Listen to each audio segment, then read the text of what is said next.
I'm Joanne Fuller. I'm a member of the program committee, and I'm here to welcome you to our, 22nd annual August Peace event. Really pleased to have you here as part of this occasion. You know that people all over the world are gathering today, and of course also the 6th and the 9th, the 2 days that the U.S. bombed the 2 Japanese cities with atomic weapons, first and only use of atomic weapons in history. And we're here today to be part of the movement that is saying, and it will never happen ever again. Really pleased that you are part of this huge gathering from all over the world of people coming together to make that rededication. And we're really pleased that Sac State and the Physicians for Social Responsibility Sacramento chapter have been so helpful in making this program possible here today. So thanks a lot for them.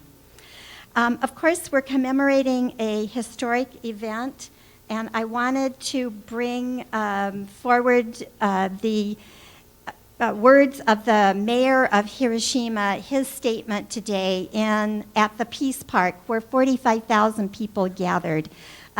Representatives from 190 countries came together to say, we're also going to make sure that this never happens again. He said, all we need is the strong will and capacity to act, to guard the future for our children. So, words to live by. You know, each year more and more people die from the results of the atomic bombing. Of course, it's horrific to think that hundreds of thousands of people vanished in, a second in this bombing. But, of course, the radiation effects keep on killing people, not only that were there and experienced the bomb blast, not only were part of, some of the U.S. troops were also there, were also damaged, and are finding that their children and grandchildren are also damaged because of exposure to radioactivity. We join with people not only all over the world that are coming together and really rededicating ourselves to this never happening again, but we're also really looking at what's happening in the United States. As the United States mines, produces, tests, and stores nuclear weapons, we're finding that people, especially Native Americans on their reservations, but people all over the United States are feeling the effects, and their children and their grandchildren are feeling the effects of radioactive damage. So we come today with a really serious mandate. We have some hopeful news for you that our speakers are going to bring, and I'll just say from the podium that we've had a success. Congress did vote down this year what they called, what they said they were trying to do is to make sure the warheads were reliable. Since we have thousands and thousands of them, I'm never sure how important this is, but anyway, they did. What they meant to do was not only ascertain if the current warheads were reliable, but they wanted to improve the warheads, and that was voted down this year. So that's terrific news. Our first speaker, I am delighted to introduce Reverend Bob Oshta.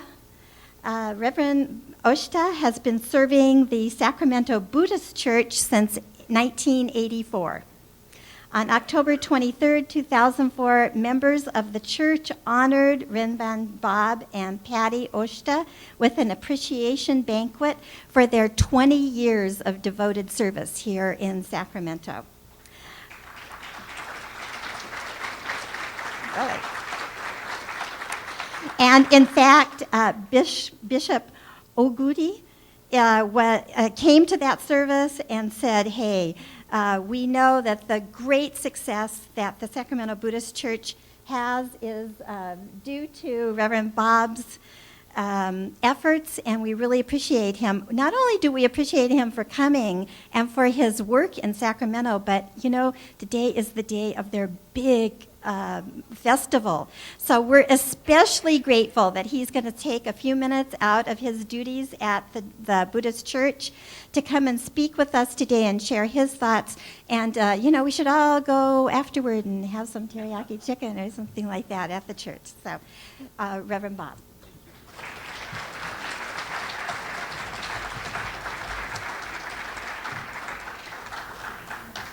Thank you very much, Joanne.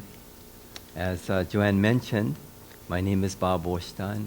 For the past 24 years, it's been my honor to serve as the 32nd minister of the Sacramento Betsuing, the Buddhist Church of Sacramento. We've been in the Sacramento community now for 109 years, and I'm very, very honored to continue to be serving at this temple. When Kayo asked me to come, I wasn't sure exactly what I might be able to share. But I can only perhaps share what I feel and what I've experienced. My dad was from an area called Itsukaichi, which is about halfway to Miyajima, and my mom is from an area called Asagun. Both of these areas were outside of Hiroshima City before the war. And I remember my first visit to Hiroshima when I went to Japan to study Buddhism in Kyoto back in 1973. I went to visit my parents' family homes. I met my uncles and aunts and cousins, and they took me to many places. One of the unforgettable experiences was the Hiroshima Peace Memorial Museum. Those of us who have been there know that it is impossible to leave the Memorial Museum unaffected. It is impossible to view the reminders of what happened that Monday, August 6, 1945, without tears of disbelief filling our eyes. My uncle Akira dropped me off and told me he would meet me when I was ready to leave. Not one of my aunts or uncles or cousins even offered to go with me. And those of us who have ever experienced the Hiroshima Peace Memorial know we will never forget how we felt that first time and every time we've gone there. As we drove back to my mom's home in Asagun, I was on emotional overload, unable to say a word. My uncle Akira seemed to understand, for we drove back in silence. When we returned home, something very interesting happened. It was a conversation I had with my auntie Toyoko. She asked me, "Do datta? How was the Memorial Museum?" I responded to her, "Oba-san, hontou ni shinjirarenai ne." So I can't believe it. Impossible to comprehend what happened. She smiled and she said, "What you saw today was nothing. Compared to how things really were, what you saw today was nothing." She recognized that I was unable to get my arms around her words, and so she explained. At that time, Asagun was just countryside with rice fields extending up the hills. On that morning, we heard a large explosion, and we all rushed outside to see what happened. She said, "We were amazed to see such a beautiful cloud billowing over Hiroshima. We wondered, what could have created such a beautiful cloud? We wondered, what could this be? And then we noticed the roof was on fire, but we had to laugh because it was so strange. Not just our roof, but every roof of the few homes that dotted the hillside was on fire in exactly the same way. We wondered, how can this be? We admired the cloud, and we laughed in disbelief at the uncanny fires. We were so innocent. It was like a strange dream. Only later did we learn that a nightmare had happened." She went into detail telling me about the walking dead, those that fled Hiroshima badly burned, walking in shock with vacant eyes, asking for water, calling "mizu, mizu, water, water." And she said, when we tried to give them water, they just kept walking by, not seeing them at all. And then she said again, what you saw today was nothing. But it was enough for me, and it should be enough for humanity.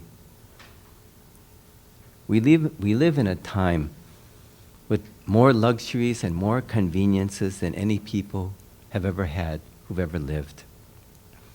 But because of this, I think we also have become the most impatient people that have ever lived. Impatience leads to intolerance. Intolerance leads to anger. And if left unchecked, anger grows into hatred. And once we feel hatred, we want to lash out in rage. And we seem today to live with so much rage. Domestic violence, road rage, work rage, school rage, and now we live with the rage of terrorists, and we lash out and go to war. I have long considered myself an advocate for peace, and there have been moments, though, that my hope for world peace has felt like a foolish and impossible dream. At such times, I found that my mind and heart returns to a saying by a wonderful teacher within our tradition, Reverend Gyome Kobose. One of the books he wrote is entitled Center Within.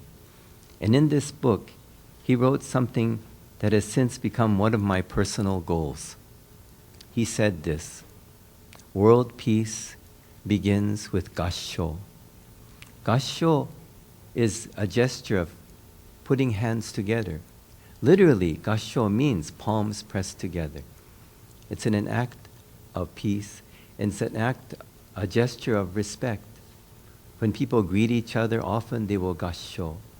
And it's not to the person you're honoring, but you're honoring their potential to awaken, the potential within each person to become enlightened, to awaken to what is really of value in living life.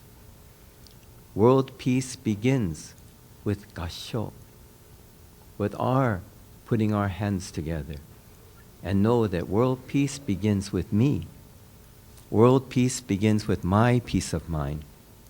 It begins with me healing the wounds of hate. Hope for a better future begins with me. As I mentioned earlier, we have more now than any people who have ever lived. And we who are living in the United States of America today, we are the most well-informed, the most well-scheduled, and the most well-entertained people that have ever lived. And we are also, I think, the most impatient people that have ever lived. Impatience, as I mentioned, leads to intolerance and anger. Anger leads to hatred, and hatred leads to war. World peace begins with gassho. World peace begins with me. It begins with my patience and my kindness. Healing begins with me. Hope for a better world begins with me. Each of us, I hope, will take this with us. When we feel at times hopeless, know that it all begins right here with me. No more Hiroshimas, no more Nagasaki's. Thank you very much for this opportunity to join with you today.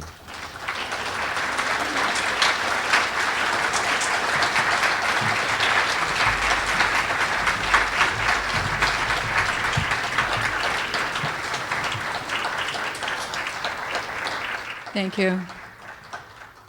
I'm Patsy Byers, a member of this event's planning committee. Thank you very much for your presence here today.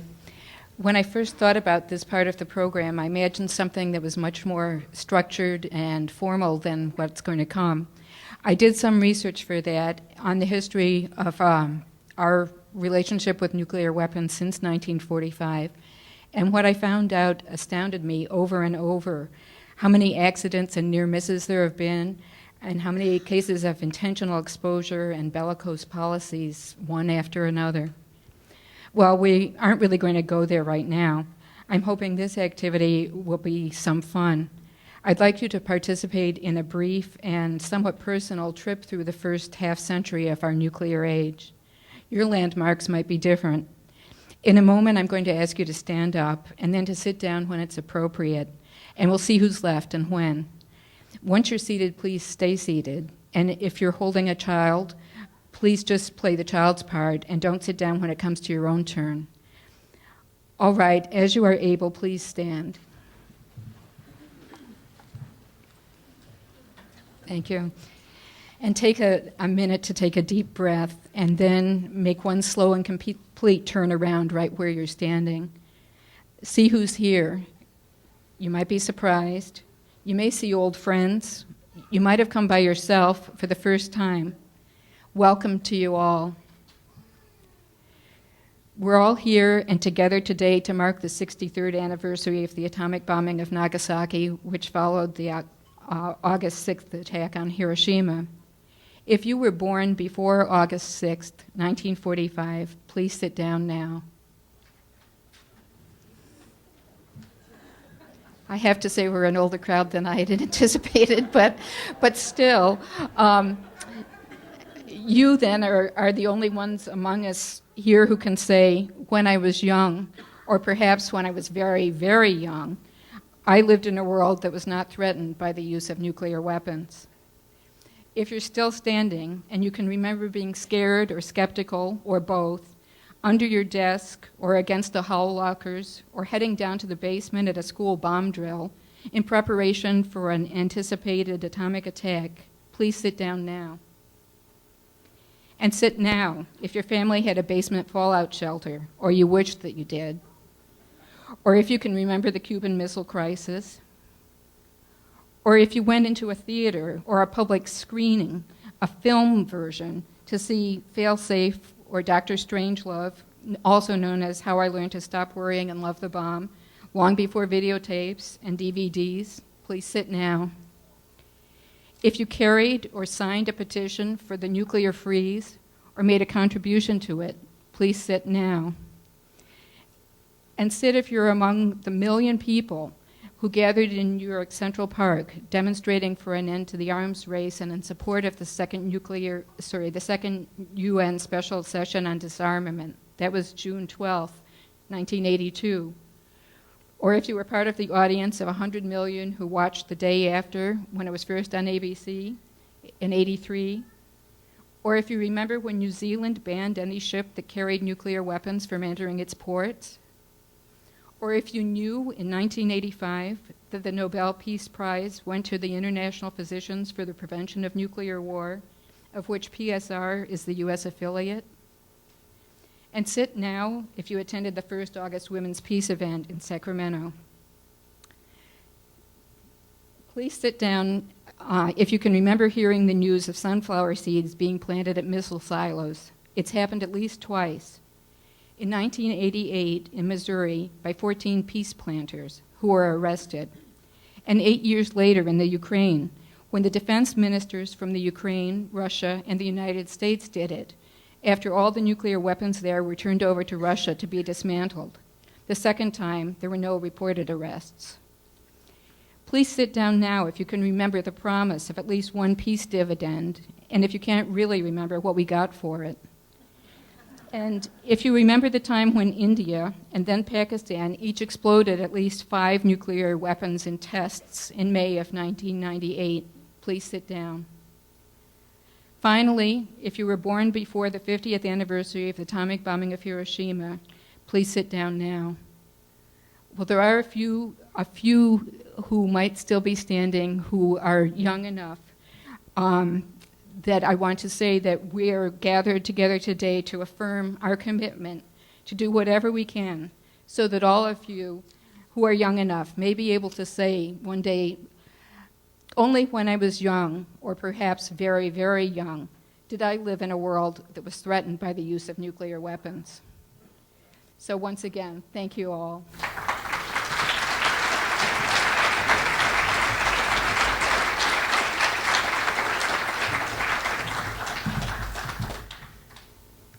Good afternoon. I'm Janice Nakashima. Our next speaker is Bill Durston, who is an emergency room physician. He has received many awards for his work and activism. Bill was on the board of directors of the San Francisco Bay Area chapter of Physicians for Social Responsibility from 1999 to 2003. In 2003, he was instrumental in reactivating the Sacramento chapter and served as its president from 2003 until 2006. One of the main areas of focus of PSR is to work towards the elimination of nuclear weapons and other weapons of mass destruction. Bill has given many talks on this subject and has met with staff of local congresspersons. He also testified at the West Coast public hearing on the environmental impact of the proposed U.S. missile defense system. He is currently running for the 3rd congressional seat. It is my pleasure to introduce an outstanding physician, activist, and a dear friend, Bill Durston. Thank you. Thank you.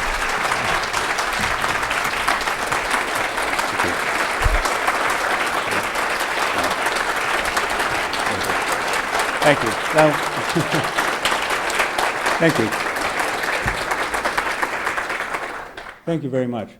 Well, it's a tremendous honor for me to be asked to speak at this August Peace event, which is the 22nd time that citizens in the greater Sacramento area have come together to remember the atomic bomb attacks on Hiroshima and Nagasaki in 1945.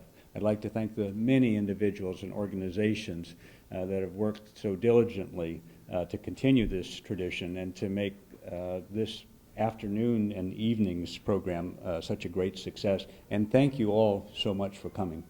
I'd like to acknowledge Mr. Arnie Godments, who's the husband of Joan Lee, who is mentioned on the program. Joan passed away recently.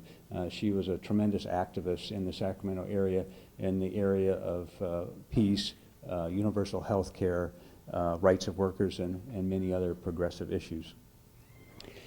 I'm going to focus my remarks on the issue of the ongoing threat of nuclear weapons and the need for worldwide nuclear disarmament. The Spanish-born poet, philosopher, novelist George Santayana wrote, "Those who cannot remember the past are condemned to repeat it." In light of this aphorism, I think it's interesting and somewhat troubling that today, when most Americans hear the term ground zero, they think of the site in Manhattan where the Twin Towers of the World Trade Center formerly stood. Prior to September 11th, 2001, the term ground zero was generally used to refer to the center of a nuclear blast. The September 11th terrorist attacks were horrific, there's no doubt. More than 3,000 innocent people were killed in those mass murders. But in terms of the number of civilians killed, the September 11th terrorist attacks pale in comparison to the 1945 attacks on Hiroshima and Nagasaki. It's estimated that over 100,000 civilians were killed instantaneously in those attacks. More than 100,000 more died in the following year of delayed effects of blast injuries, burns, and radiation. And as been mentioned, many more continue to die from the long-term effects of the radiation. Some people will undoubtedly object to my making any comparison between September 11th, 2001 and the atomic bomb attacks on Hiroshima and Nagasaki. Clearly, the circumstances were quite different. The United States got involved in World War II only after the Japanese military attacked Pearl Harbor. There are some historians who argue that the nuclear attacks on Hiroshima and Nagasaki were necessary, and that a conventional military invasion of Japan would have led to more loss of innocent lives. I think that the preponderance of evidence shows, though, that the opposite argument is true, that the Japanese military was already on the verge of surrender in August of 1945, and that the attacks were not militarily necessary. But this is an issue that we'll never be able to resolve with certainty.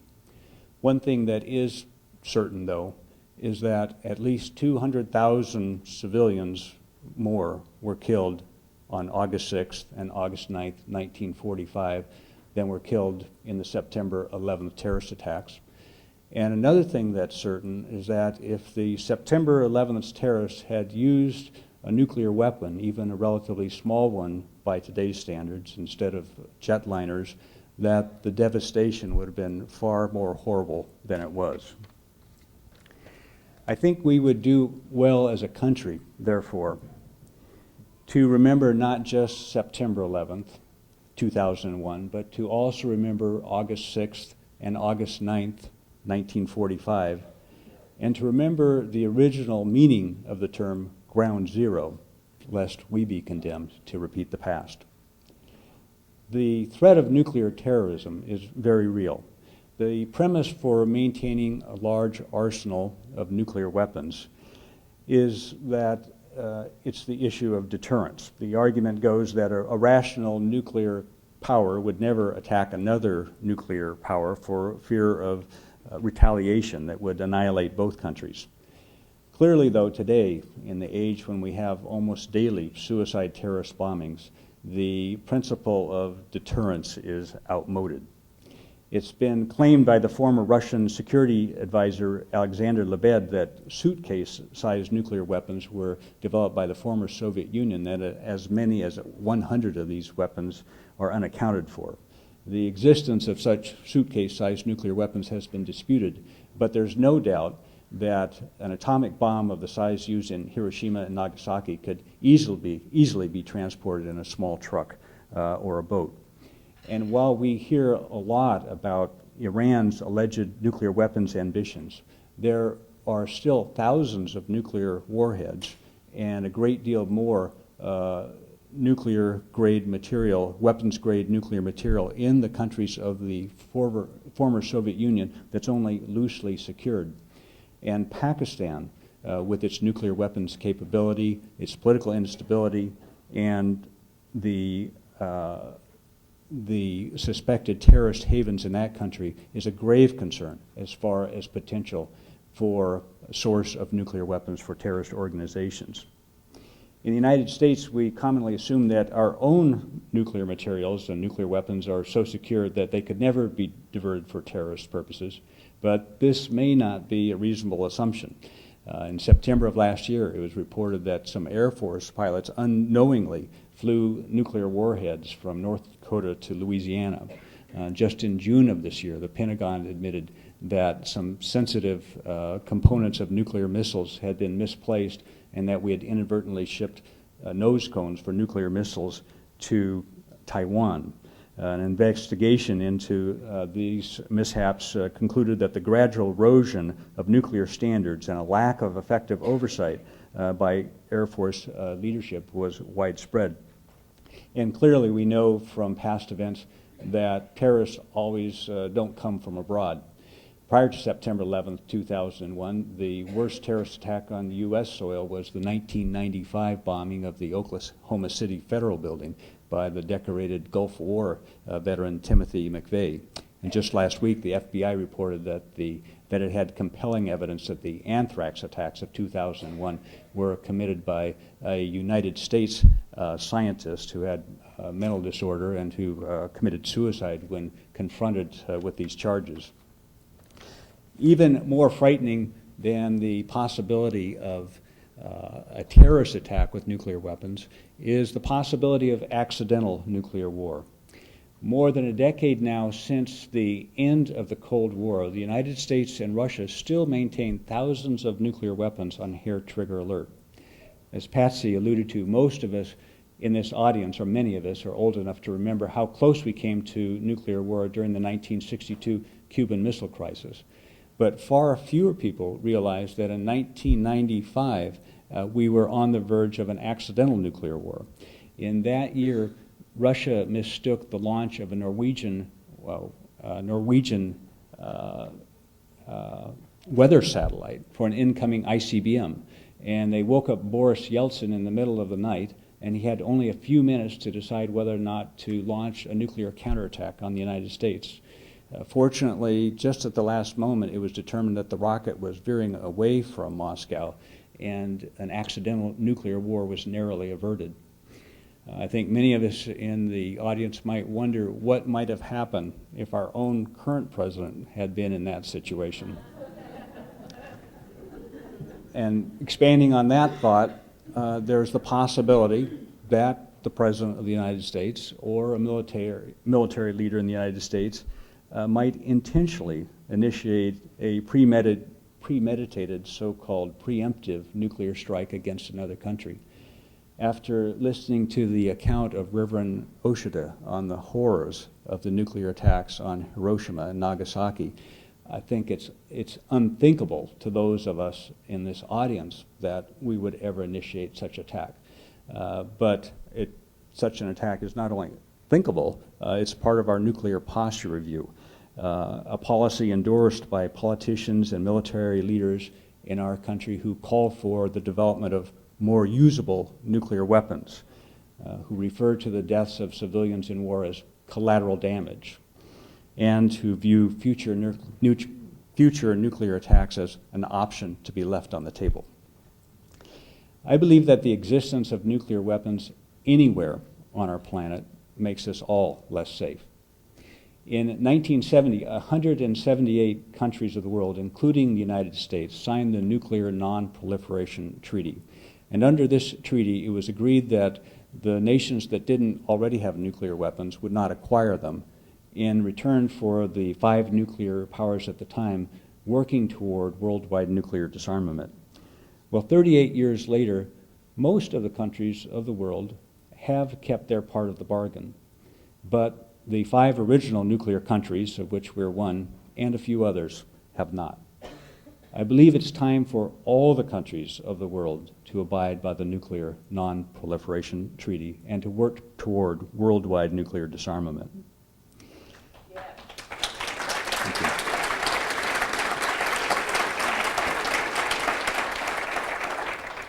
Some people, of course, say that it's naive to think that we can ever achieve worldwide nuclear disarmament, and that the United States will always have to maintain nuclear weapons for its own security. Albert Einstein, whose theory of relativity predicted the power of the atomic bomb, and who later said that his participation in the development of the atomic bomb was the one big mistake that he had made in his life, disagreed with that premise. Einstein said, "The idea of achieving security through national armaments is, at the present state of military technology, a disastrous illusion. There is no possibility of control except through the aroused understanding and insistence of the peoples of the world." President Dwight Eisenhower, who was the Supreme Allied Commander during World War II in Europe, put it more bluntly. He said, "I think that people want peace so much that one of these days government had better get out of the way and let them have it." But governments that are composed of politicians funded by war profiteers are never going to voluntarily step aside. That's why we, the people, must take back our government by actively participating in the political process. And I know how distasteful it is participating in politics for many of us in this room. But to paraphrase the Greek philosopher Plato, either we participate in politics or we continue to be ruled by our inferiors. Today's event is focused on the issue of nuclear weapons, as well it should be, this being the 63rd anniversary of the nuclear attack on Nagasaki.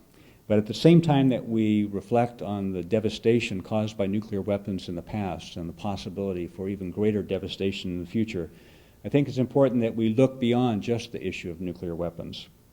Sir Joseph Rotblat was a nuclear physicist who worked on the Manhattan Project until it became obvious that Nazi Germany was going to be defeated before it developed the atomic bomb. At that point, Sir Joseph resigned from the Manhattan Project and spent the rest of his life working toward nuclear disarmament and won the Nobel Peace Prize for his efforts in 1995. At the age of 90, Sir Joseph was asked what his ambitions were for the rest of his life. And he said he had 2 goals. His short-term goal was to abolish nuclear weapons. His long-term goal was to abolish war in all its forms. As horrific as the atomic bomb attacks on Hiroshima and Nagasaki were, the World War II firebombings of Tokyo, Kobe, Osaka, and other Japanese cities actually killed more Japanese civilians. And although nuclear war has the potential to eradicate the entire human race almost instantaneously, day in and day out, human beings continue to slaughter each other through conventional war and small arms fire. Sir Joseph died at age 92 before he could accomplish either his short-term goal of abolishing nuclear weapons or his long-term goal of abolishing war altogether. So it's up to people like us gathered here today to continue this work. Let us make a commitment here and now to do everything within our power to abolish nuclear weapons and to abolish war in all its forms within our lifetimes, or at least like Sir Joseph, to die trying. Thank you very much.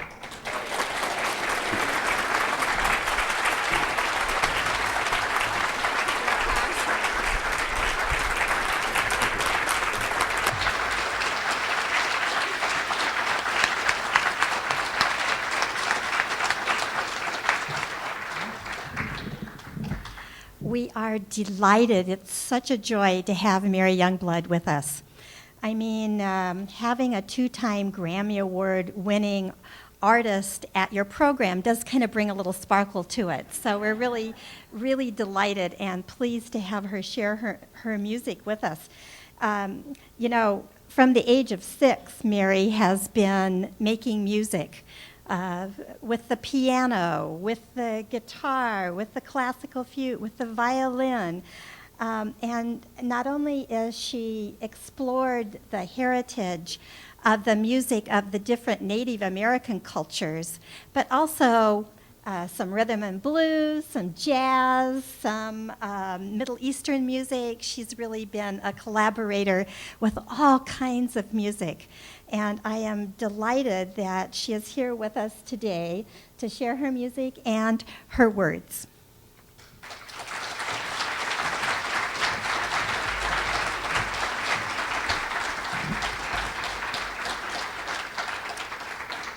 Chamai, I greet you in Alutiiq, that is greetings. Native communities, primarily in the western United States, have been chronically exposed to low doses of radiation for over 40 years. This exposure derives from the many nuclear activities on indigenous lands, such as uranium mining and milling, uranium conversion and enrichment, and testing of nuclear weapons. More than 1/2 of all U.S. uranium deposits lie under reservation land. Although Native communities bear a disproportionate burden of risk from those activities compared to the general public, they are in many ways the least equipped communities to respond appropriately. Information on exposures and their health effects is often inadequate, incomplete, inaccessible, and incomprehensible. The environmental consequences of uranium mining, atomic bomb testing and production, and radioactive waste disposal on or near reservation lands have been disastrous. For example, the Western Shoshone Nation has been known as the most bombed nation on Earth. Approximately 43,000 square miles have been destroyed. These have been uncontrolled nuclear waste dumps since 1951. No treaty, agreement, vote, or sale exists that give the U.S. permission to explode nuclear bombs on or under the Western Shoshone Nation.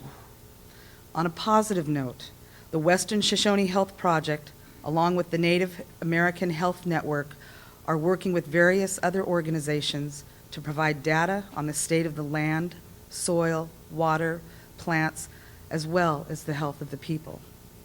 The goal of the project is to begin proactive steps to correct the imbalance of risk by fostering a better understanding of radiation health issues among members of the Native American communities, to meet growing concerns about past and ongoing exposures in these communities, and hopefully this will empower our Native American communities to obtain appropriate health protection and community controls for the future.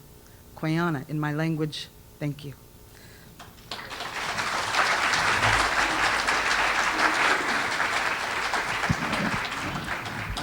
going to play you a couple songs. This song is called Within My Heart.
Mariana.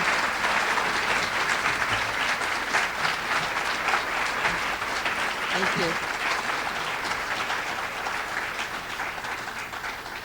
What's beautiful about the Native American flute is that it's so conducive for improvisation, which makes it really easy as a Native person for me to play you a prayer song. So often our music is prayer.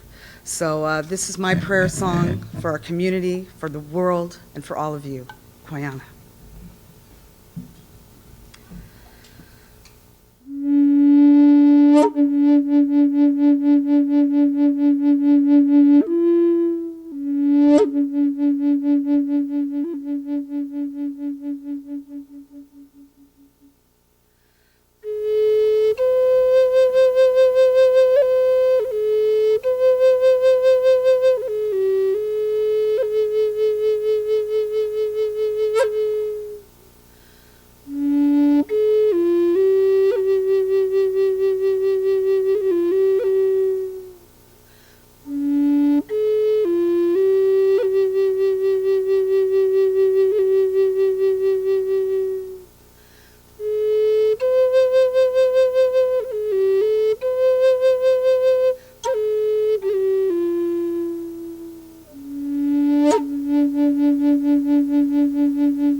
Thank you so much. It's my pleasure to now introduce Dr. Pam Vergun, who has a background in social science, evaluation, and policy research. She's worked to improve health outcomes in medical offices and in the Veterans Administration. When Pam was in Japan over 24 years ago, she met and became good friends with Ms. Sadako Teiko Okuda, a survivor or habakusha of the atomic bombing of Hiroshima. Their friendship resulted in the book A Dimly Burning Wick, which Pam translated and edited. And I believe you're going to speak to that today. The account is taken from Mrs. Okuda's diary, which describes her experiences following the bombing of Hiroshima. Catherine Thomason, recent past president of the National Physicians for Social Responsibility, writes in the introduction, as we move further away in history from the bombing of Hiroshima and Nagasaki, it is human nature to want to forget the horrific effects of nuclear bombs dropped on those cities.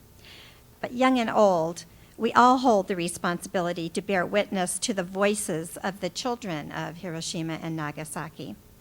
Pam Vergun and her family live near Portland, Oregon, and have traveled a long time to be with us here today. And welcome, and thank you for coming.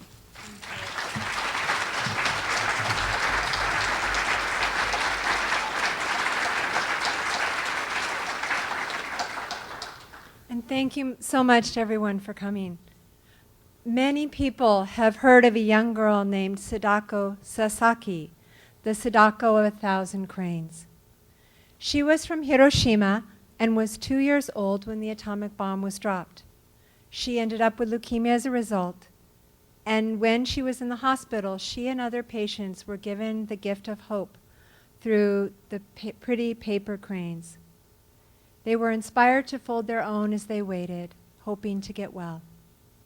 She died before she became a teen. She loved to run, like a friend of mine whose name is also Sadako. Sadako Teiko Okuda and I have been blessed by our friendship for many years. My friend Sadako is now 94 years old. Today is her birthday.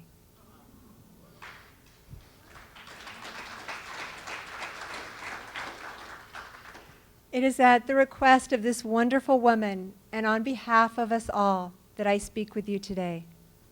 I am here because of this friendship to tell you the true story of two friends and a book called A Dimly Burning Wick. The two of us grew up in small towns, a world apart. During college, I went to teach in a remote area of Japan through Volunteers in Asia, a program modeled on the Peace Corps. When I arrived at my post, a very special high school, I met Sadako Okuda, who had experienced the bombing of Hiroshima and who became my close friend. Later, when I visited the Hiroshima Peace Museum, what made the biggest impression on me was the reaction of my American companion. She thought she knew the history, but she was caught off guard and she became angry with what she saw there. Later, trying to explain to me how she felt, she said, "You try to do your job, take care of your family. How can someone even think about something like this?" I went on to translate Sadako's book and together with my husband found a publisher.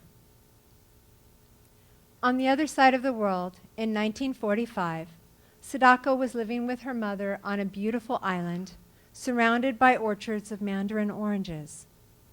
She taught knitting to the young children in her class. Sadako grew up the daughter of a Buddhist priest, survived tuberculosis, and was over 35 miles from the place where the atomic bomb exploded over Hiroshima. But a strange thing happened to her the morning of August 6, 1945. She happened to go early in the morning to a hospital clinic for an appointment, and as she sat waiting her turn, there was a blinding flash, and the force that came with it blew a molten piece of glass into her neck. It was from a window, she figured out eventually. She couldn't understand why her neck was suddenly burning. But 35 miles away, across the water, the first atomic bomb had exploded over Hiroshima, the first time such a weapon had been used on people. Sadako and her mother knew that Sadako's sister-in-law and her niece and nephew were in the city, and they must need help. So Sadako went to search for them. The part of our book, A Dimly Burning Wick, that I'm going to read from is a typical day of her search, the 8 days that she searched for her niece and nephew. This came from August 12th.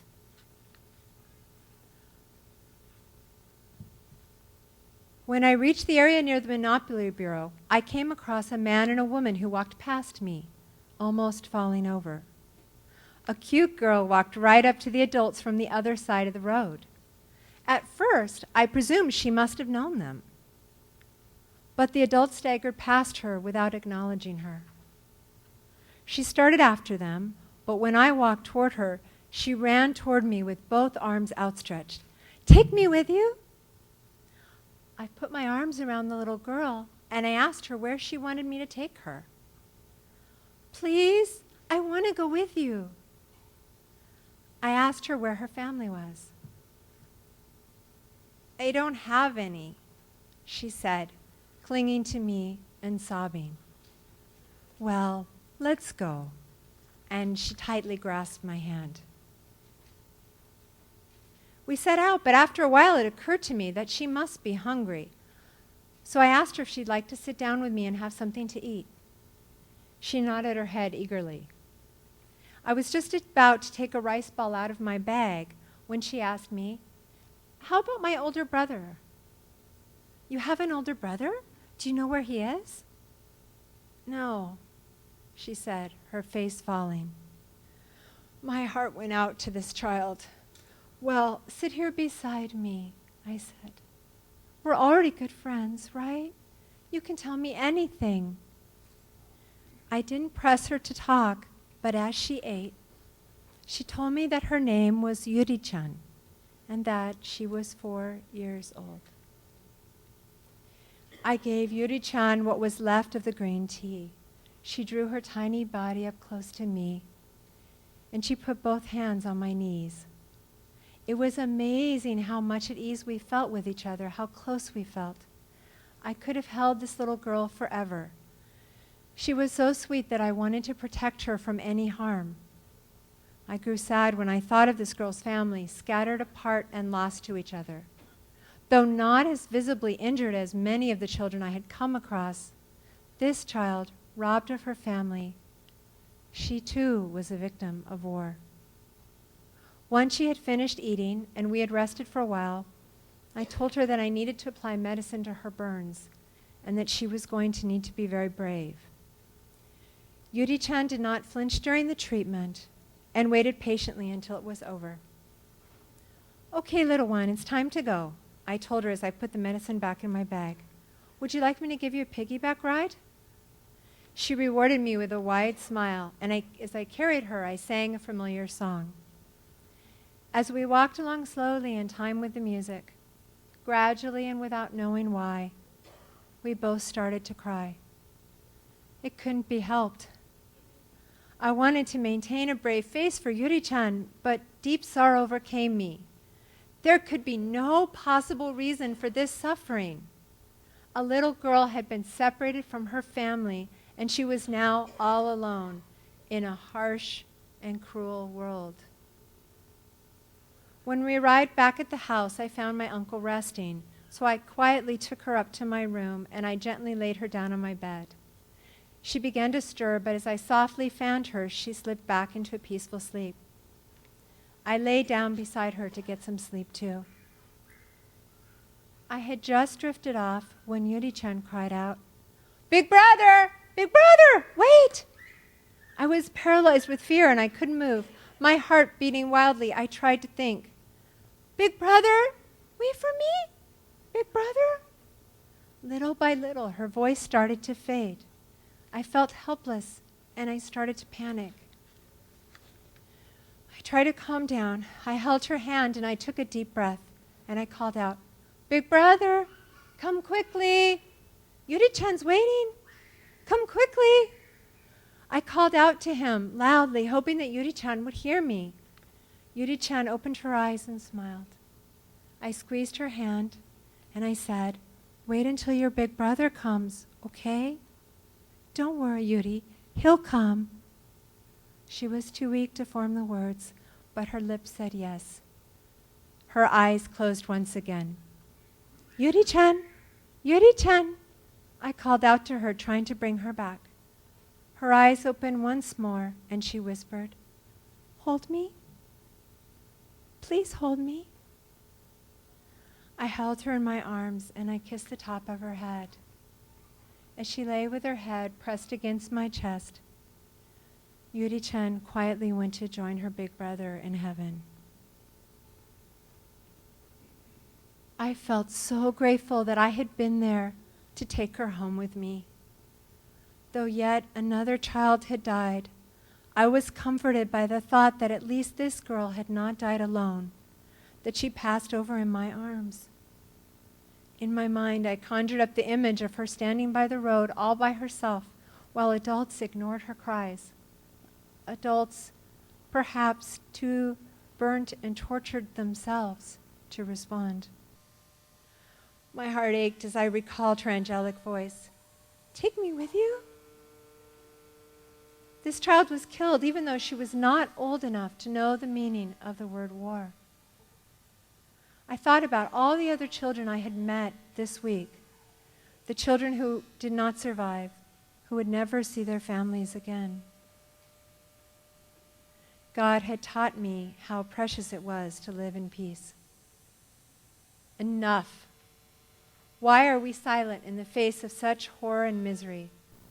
So many lives destroyed over the last few years, and now this catastrophe has obliterated the entire city of Hiroshima. Tens of thousands slain as though they were insects, yet we still did not open our mouths in protest. Why do we let others deter us from shouting out to the world, "Stop the war"? Why?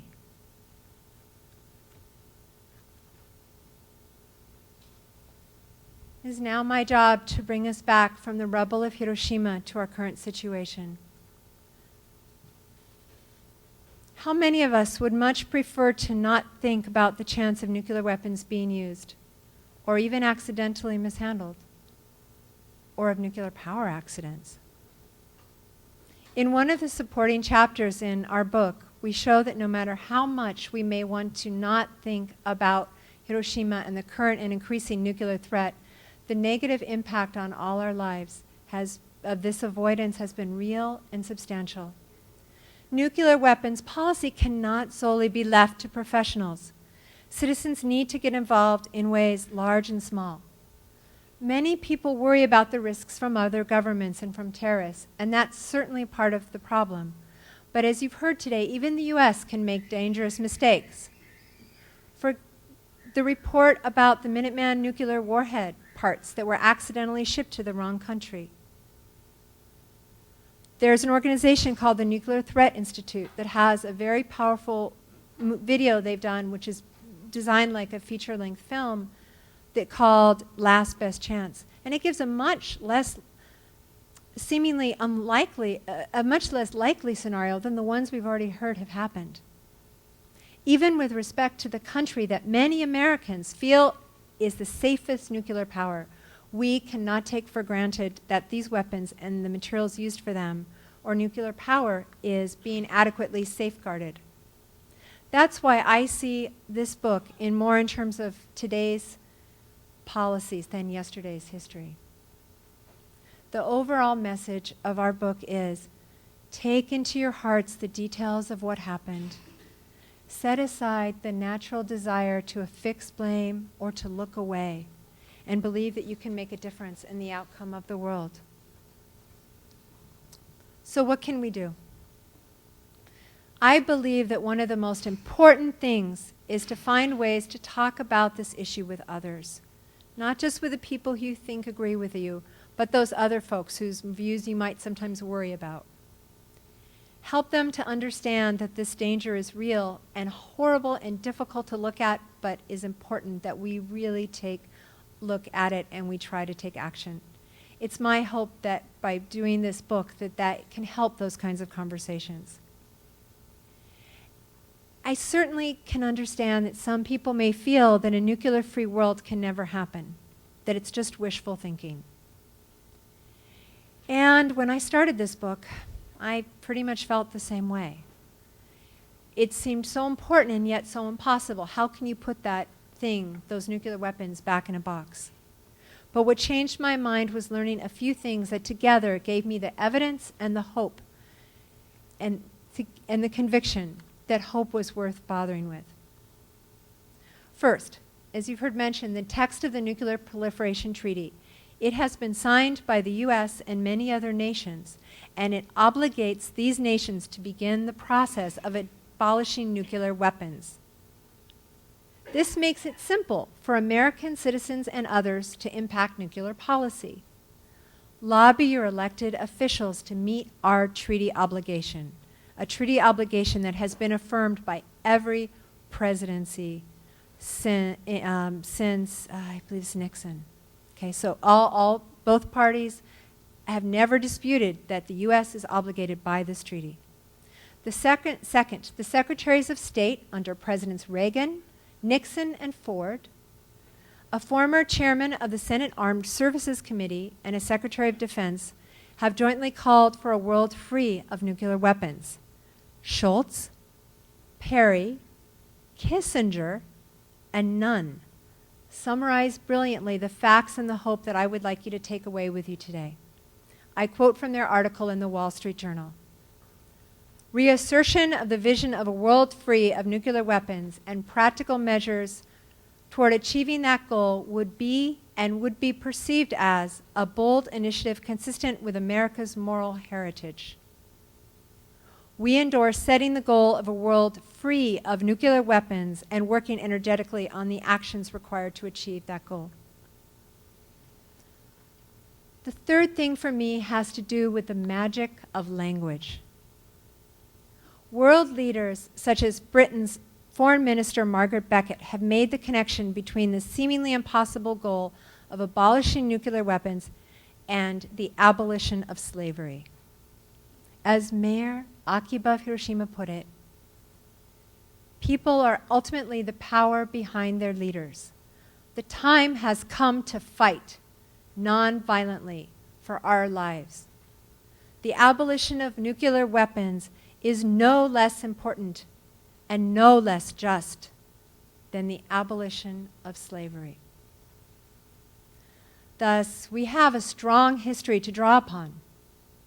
Let the memory of Hiroshima stand as a global symbol for peace, and let Sadako Okuda's story provide the inspiration we need for one of the greatest civil rights goals imaginable, the abolition of nuclear weapons.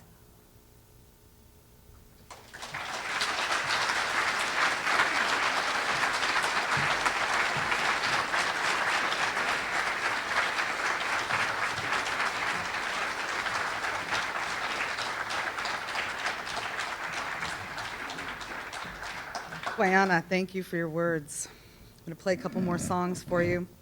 This song is called Tears for Kientopus. Kientopus was a Modoc warrior, otherwise known as Captain Jack. I won't go into his story, but he desperately wanted peace for his people.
Thank you.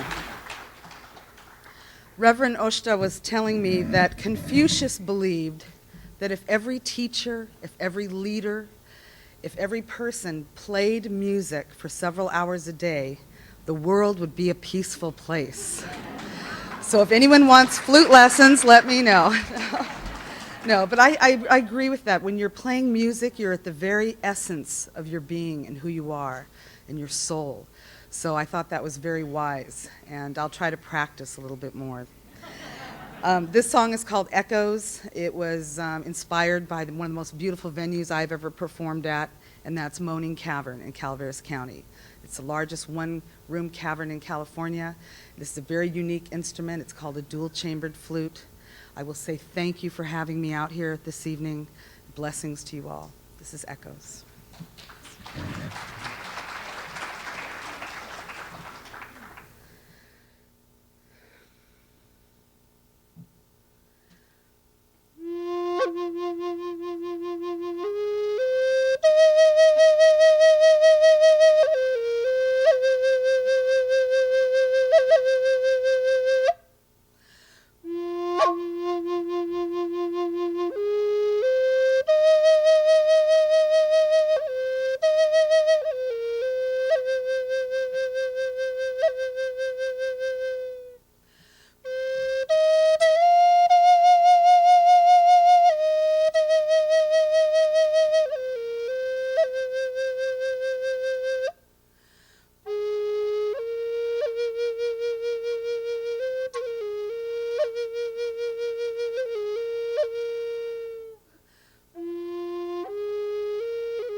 Thank you.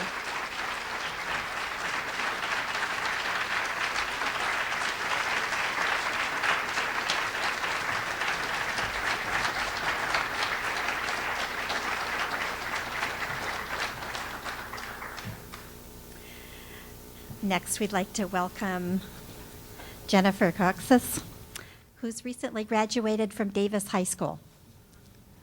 She was one of the 10 winners of the local Sacramento Physicians for Social Responsibility essay contest. And next fall, she's going to be attending UC Santa Cruz to study global economics and wants to work in international business and diplomacy. Yay. So welcome, Jennifer.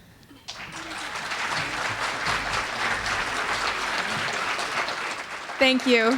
I wrote this essay for the 2008 Student Essay Contest, and I'm happy to share it with you today.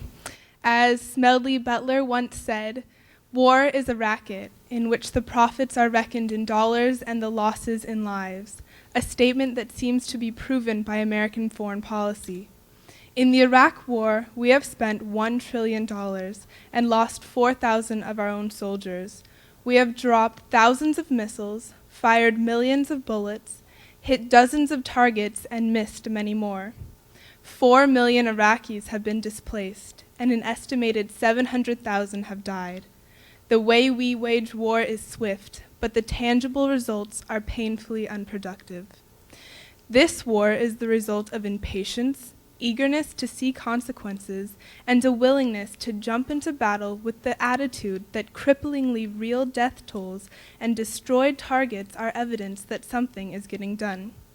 Where we can count the dollars spent and the number dead, and when the number we sacrifice is less than the enemy's death count, then we must be ahead.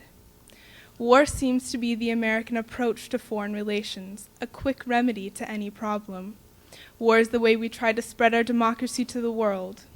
We have spent $1 trillion on the Iraq War, but would we consider spending a fraction of that on diplomacy without bombs, without fighter jets, grenades, or machine guns?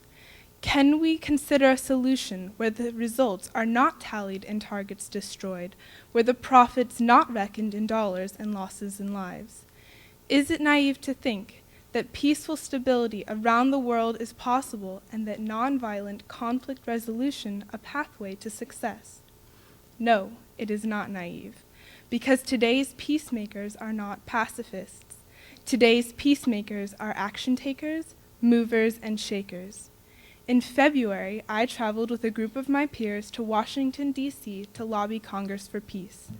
I left Davis, California with high hopes and great anticipation, ready to miss a few days of school to make a difference, to change the world. But I learned that change is going to take more than a few days talking to Congress. America is a strong nation filled with 300 million citizens who all have a say in this country. In order to change America, those 300 million Americans must demand change themselves. Building a new democratic society will take time, commitment, and compromise, but it will not be achieved through military might. Each of us must start a dialogue for peace and bring it to the forefront of our thoughts, so that when a conflict arises, our first instinct is not war. The results of nonviolent conflict resolution and diplomacy are not swift or obvious at first. There is no fallout or rubble.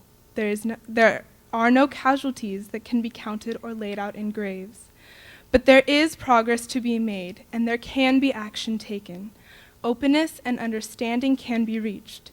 It will take time for such a mindset to be realized, but we can all change and learn to judge our successes in stability and lives sustained instead of dollars spent and lives lost. Thank you.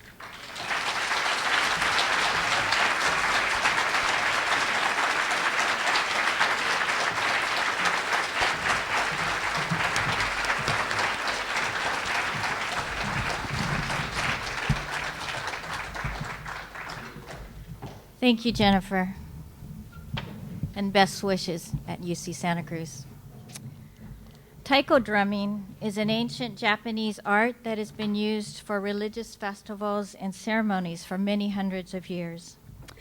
John Shinozaki founded this UC Davis group in 2001 and named it Bakuhatsu, which means explosion in Japanese, to express the high energy of taiko drumming. We need a lot of high energy to work for peace. So Dolly Leung, Jamie Hirokawa, Ryoto Nagaoka, and Jeffrey Suzuki, welcome and thank you for performing for us.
All right, are we energized now? So as we end our program, I hope our time together has inspired you to take action. That's what's really needed now, is for people to, we know the situation now, we have some information, and we're going to take action to rid the world of nuclear weapons.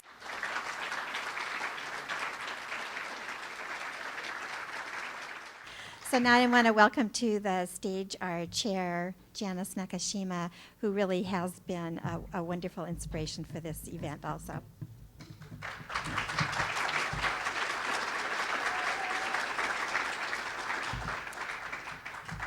Just to close on a quiet note, I have something that Maxine, the writer Maxine Hong Kingston wrote, and she wrote, "Children, everybody, here's what to do during war. In a time of destruction, create something. A poem, a parade, a community, a school, a vow, a moral principle, one peaceful moment." Good evening, and thank you for coming.